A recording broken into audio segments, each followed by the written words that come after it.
Hey Mellophones! Today I'm going to be teaching you all how to clean your instruments.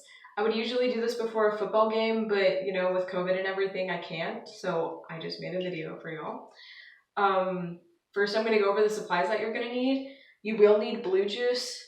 If you don't have this, I don't recommend you clean your instrument because your valves will stick and they won't go back in if you don't have blue juice. You will also need slide grease because we're going to take the slides out, clean them. You're going to need slide grease to put them back in. This next item is optional. It's this snake thing. If you have a French horn cleaning kit, then it should have come with this. You don't really need it, but I recommend you have it just to make sure the inside of the instrument is clean. You will need paper towels. Doesn't matter what brand, just paper towels. And then you'll need a bathtub and your instrument, of course. The next thing is that there are 5 steps to cleaning your instrument. The first step is taking out all of the slides and the valves because when your instrument soaks in the bathtub, you don't want anything on it, okay? You just want the instrument itself. The second step is putting your instrument in the bathtub, letting it soak. The third step is taking it out and making sure all of the water's out of it and make sure that you dry it completely. The fourth step is putting everything back in. And then the fifth step is optional, but if you want your instrument to be shiny, then you can use Windex. For those that have polish, I assume that's none of the freshmen. Y'all can polish your horns accordingly. This doesn't really apply to you. So about the first step, when you take everything out, make sure that your valves are in one piece. Don't take the cap off, don't take the spring out, just take your valve out and put it away. We're not going to be messing with it for the rest of this cleaning process, so just leave your valves alone. You should have 3 valves and 4 slides, and you should have 3 valve caps. Now, these things, they're right here at the bottom below the valves. You don't have to take them out, but I recommend you do because it helps the water drain out and it's just nice to have them out. The way that I have my, everything set up is on a countertop. I recommend that y'all put all of your valves and all of your slides somewhere that they won't be stepped on. Please don't leave them on the ground because I have seen people step on valves and slides and it's horrible because they're very expensive to replace.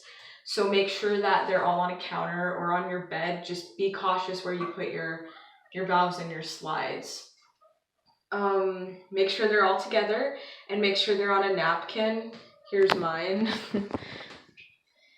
As you can see, I have all of my valves together and then I have all my slides and my snake is in the way. But yeah, just set it up like that. You should be fine. And then your bathtub, I recommend it just be filled not even really halfway. It only has to cover your instrument and the water should be warm, okay? Because bathing your instrument in cold water just doesn't work as well as it does with warm water. Okay, so what I've done here is I've put my instrument in my bathtub. It can be right side up or the other way around. We're gonna end up flipping our instruments anyways. Make sure there's water going inside the bell. You just want all the cracks and the crevices to be clean. And you're gonna leave it here for about 30 minutes. Okay, so it's been 30 minutes. Now what you're gonna do is take your instrument and you're just going to flip it, which is what I'm doing now. And it should end up looking like that.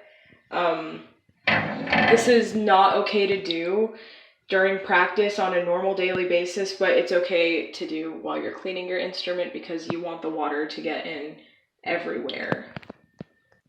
Okay, it's been 30 minutes again, and my instrument is done soaking. So what you're gonna do is you're gonna take your instrument out, and water is gonna come out everywhere. That's totally fine.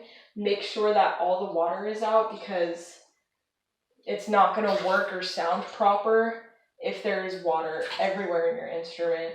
So you might have to flip it a few times. Just try to get as much water as you possibly can out of your instrument. Okay, once you think that all the water is out of your instrument, you're gonna take your paper towels And like I said, I recommend you use paper towels. When drying off your instrument, you don't want to scratch it. I've seen scratched mellophones before because someone used like a really rough towel. Don't do that. You can use a towel, but it has to be microfiber. I recommend using paper towels because it's a lot easier and you're not really risking anything when you're doing that. So you're going to take your paper towels and you're just going to dry the whole exterior of the instrument. Don't worry about the interior. It's not that important. It gets wet anyways. But just make sure that the whole exterior of your instrument is completely dry. Okay, so once your instrument is completely dry, it should be pretty shiny. Should look better than it did before at least. You're going to put all of your slides and your valves back in. Before putting your valves in, make sure you put them in the right spot. There should be a number, I don't know if y'all can see that, but it says 3 on here. That's your third valve. You're gonna put it in your third valve slot, okay? So make sure your valves are in the right place and make sure that you put your slides in the right place. The valve caps don't really matter. They're all the same, so don't worry about that. And before you put your valves in, make sure that you put blue juice all over the valve. I assume y'all already know how to do that, but I'll just demonstrate. Take your valve and you just put blue juice all over it. And then when you put it in, it works. And then you want to put slide grease on your slides. You can wipe the old slide grease off of them too, just to make sure that they're clean. Just do as you please here. Make sure everything gets back on the instrument. One more thing I forgot to mention, when you're cleaning out your slides, you can take your snake and you can just go through them because it just cleans the interior, like I said. It's not essential, but it helps. All right, once you have all of your valves and your slides in your instrument, the final step or the optional step is to take Windex and you just spray it on and you just wipe it down and it should help make it more shiny and clean it. Other than that, your instrument's done and it should be clean. Please get this done before Gulf Coast Classic because we want our instruments to be really shiny for the competition. And have a good day.